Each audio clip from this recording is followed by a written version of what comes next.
एक बार तथागत गौतम बुद्ध से उनके एक शिष्य ने कहा, बुद्ध, मैं क्या करूं? मेरा मन कहीं लगता ही नहीं। मैं मन को साधना चाहता हूं, मन को शांत करना चाहता हूं, मन को एकांत करना चाहता हूं, लेकिन मेरा मन है कि वो कहीं लगता ही नहीं, कभी शांत होता ही नहीं, हमेशा भटकता ही रहता है। अब आप ही बताइए बुद्ध कि मैं क्या करूं? गौतम बुद्ध ने उस शिष्य की बातें पूरे ध्यान से सुनी और फिर कहा, मैं आज तुम्हें एक कहानी सुनाता हूं। इस कहानी को सुनने के बाद तुम्हें तुम्हारे प्रश्नों के उत्तर मिल जाएंगे। गौतम बुद्ध ने कहानी सुनानी शुरू की कि एक बार एक गुरु अपने कुछ शिष्यों को ध्यान साधना सिखा रहे थे। तभी एक शिष्य ने खड़े होकर कहा, गुरुजी, मेरे मन में पिछले कई दिनों से एक प्रश्न चल रहा है, लेकिन मुझे इसका उत्तर नहीं मिल पा रहा। क्या मैं आपसे वो प्रश्न पूछ सकता हूँ? गुरु ने कहा, बिल्कुल पूछ सकते हो, पूछो, क्या प्रश्न है तुम्हारा? शिष्य ने कहा, जैसे हम सब खाना खाते हैं तो हम सबकी भूख मिट जाती है, लेकिन ये ध्यान के संदर्भ में ऐसा क्यों नहीं होता? हम सब आपके बताए अनुसार एक जैसा ही ध्यान करते हैं, लेकिन कोई पहले और कोई बाद में ध्यान को उपलब्ध होता है, और कोई तो पूरी जिंदगी ही ध्यान को उपलब्ध नहीं हो पाता। जैसे खाने से हम सब की भूख मिट जाती है, वैसे ही ध्यान से भी हम सबके मन शांत हो जाने चाहिए, लेकिन ऐसा नहीं होता। आखिर क्यों?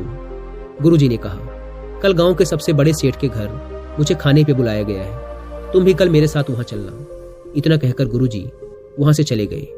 अगले दिन दोनों गुरु और शिष्य उस सेठ के घर भोजन के लिए पहुंचते हैं। उस सेठ की पत्नी ने उन्हें भोजन पे बुलाया था। उन दोनों के साथ ही वह सेठ भी भोजन करने बैठ जाता है। जैसे ही वह सेठ भोजन का पहला निवाला अपने मुंह के अंदर डालता है, भोजन की थाली को उठाकर दूर फेंक देता है और अपने नौकरों को चिल्लाकर कहता है, कैसा बेहुदा खाना बनाया है, इसमें बिल्कुल भी स्वाद नहीं है। जाओ और जाकर मेरे लिए दूसरा भोजन बनाकर लाओ। और वह वहां से उठकर चला जाता है। सेठ की पत्नी उन दोनों गुरु शिष्य से माफी मांगती है और उन्हें बड़े प्रेम से भोजन परोसती है। दोनों भोजन करते हैं, लेकिन गुरु अंत में 2 रोटियां अपनी थाली में छोड़ देते हैं और सेठ की पत्नी से कहते हैं, बेटी, क्या तुम ये दोनों रोटियां मुझे एक कपड़े में बांध कर दे सकती हो? सेठ की पत्नी ने वो दोनों रोटियां एक कपड़े में लपेटकर गुरु को दे दी। फिर वो दोनों वहां से निकल पड़े। रास्ते में गुरु ने शिष्य से पूछा, तुम्हें भोजन कैसा लगा? शिष्य ने कहा, भोजन तो बहुत स्वादिष्ट था गुरुजी। गुरु ने कहा, बस स्वादिष्ट, और इसके आगे तुम्हें कुछ भी नहीं लगा? शिष्य ने कहा, इसके आगे और क्या लग सकता है? भोजन अच्छा था, स्वादिष्ट था, उससे मेरा पेट भर गया, और क्या? गुरु ने कहा, अच्छा बताओ, जब भोजन स्वादिष्ट था तो उस सेठ को भोजन स्वादिष्ट क्यों नहीं लगा? तुम तो कह रहे हो कि भोजन बहुत स्वादिष्ट था, फिर उसे भी स्वादिष्ट लगना चाहिए था, लेकिन उसे नहीं लगा, तो आखिर ऐसा क्यों हुआ? शिष्य ने कहा, गुरुजी, ये बात तो मुझे भी समझ नहीं आई। भोजन तो ठीक ही बना था, लेकिन पता नहीं उस सेठ को क्यों पसंद नहीं आया। मुझे तो कुछ समझ नहीं आ रहा, आप ही बताइए। गुरु ने कहा, बताऊंगा, लेकिन अभी तुम चुपचाप मेरे साथ चलते रहो। चलते चलते दोनों गुरु और शिष्य बहुत आगे तक आ गए। शिष्य ने पूछा, गुरुजी, आखिर हम जा कहाँ रहे हैं? हम अपने आश्रम के मार्ग पर तो नहीं हैं? गुरु ने कहा, बस तुम चलते रहो। बहुत दूर चलने के बाद एक जगह पर एक बहुत ही पतला और फटेहाल इंसान आकर गुरु के पैरों में गिर पड़ा और कहने लगा, हे भगवान, मेरी मदद करो। मैंने पिछले 4 दिनों से कुछ भी नहीं खाया, कृपया आप मुझे कुछ खाने को दो।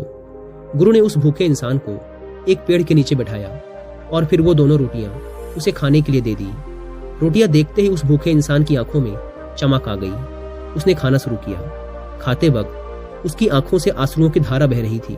वह रोता जा रहा था और खाता जा रहा था, साथ ही अपने हाथों से ऊपर की तरफ कुछ इशारा भी करता जा रहा था। शायद उस अनंत शक्ति का धन्यवाद कर रहा था इन रोटियों के लिए कि तूने ये रोटियां देकर मेरी जान बचा ली। रोटियां खाने के बाद उसने गुरुजी का धन्यवाद किया और वहां से जाने लगा। गुरुजी ने उसे रोककर पूछा, भोजन का स्वाद कैसा था? उसने कहा, स्वाद तो था ही नहीं भगवान। इन रोटियों में तो साक्षात परमात्मा था, जीवन था, अमृत था इन रोटियों में। इतना कहकर वो गरीब इंसान वहां से चला गया। उसके जाते ही गुरु ने शिष्य को समझाते हुए कहा, देखो, भोजन एक ही था, लेकिन सेठ को उसमें जरा भी स्वाद नहीं आता। तुम्हें उसमें स्वाद आता है, और इस इंसान को उस भोजन में स्वाद नहीं आता, बल्कि जीवन, परमात्मा और अमृत नजर आते हैं। इसी से समझा जा सकता है कि भोजन और इंसान की संतुष्टि में कितना अंतर है। सेठ को इस भोजन से बिल्कुल संतुष्टि नहीं मिलती, तुम्हें थोड़ी संतुष्टि मिलती है, लेकिन उस भूखे इंसान को इसी भोजन से अनंत संतुष्टि मिलती है। बिल्कुल ऐसा ही ध्यान के संदर्भ में भी होता है। जिसकी जितनी बड़ी चाहत होती है, जितनी बड़ी प्यास होती है, वह उतनी ही जल्दी अपना रास्ता बना लेता है।